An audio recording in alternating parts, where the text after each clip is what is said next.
It's a typical Sunday in Manhattan. Not much going on. Most businesses are closed. But that may soon change due to a new city ordinance that will allow liquor stores to be open on Sundays and selected holidays. It was Mike Town, the owner of the Library Liquor Store, who first submitted the Sunday Alcohol Amendment to the City Commission.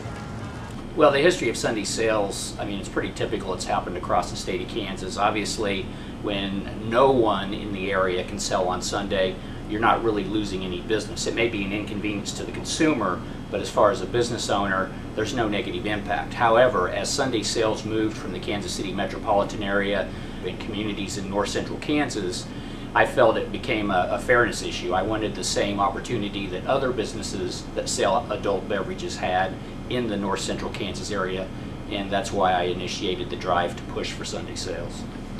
The City Commission has approved the amendment, but they've given the citizens of Manhattan 60 days to form a petition and stop the new law if they so choose.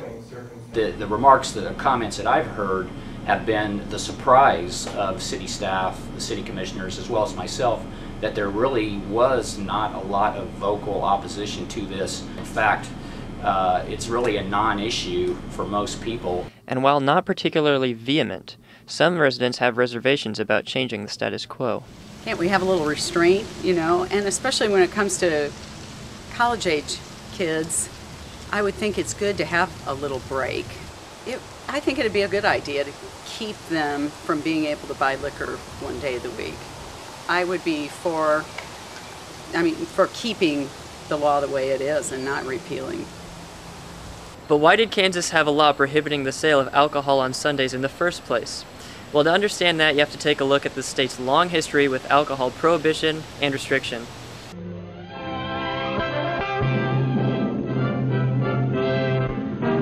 On a farm in the 1880s, family life followed a pattern. In 1880, Kansas became the first state to prohibit alcohol, a full 39 years before the national prohibition began. And in 1933, when the 21st Amendment to the Constitution repealed national prohibition, with the downfall of prohibition being... Kansas declined to ratify it. In fact, to this day, Kansas has yet to ratify the 21st Amendment.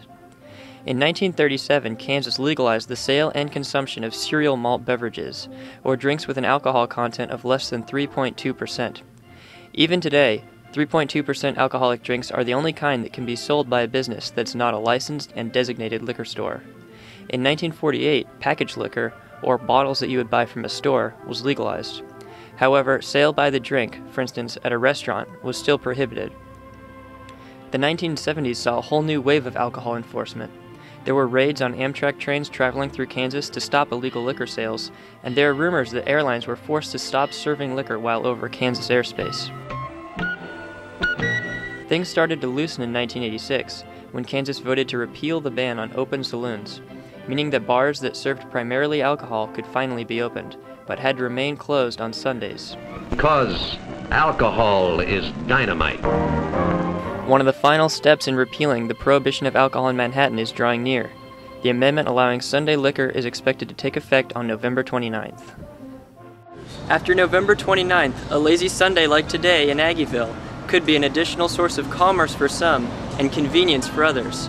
Reporting from Aggieville, I'm Scott Hipp, Manhattan Matters.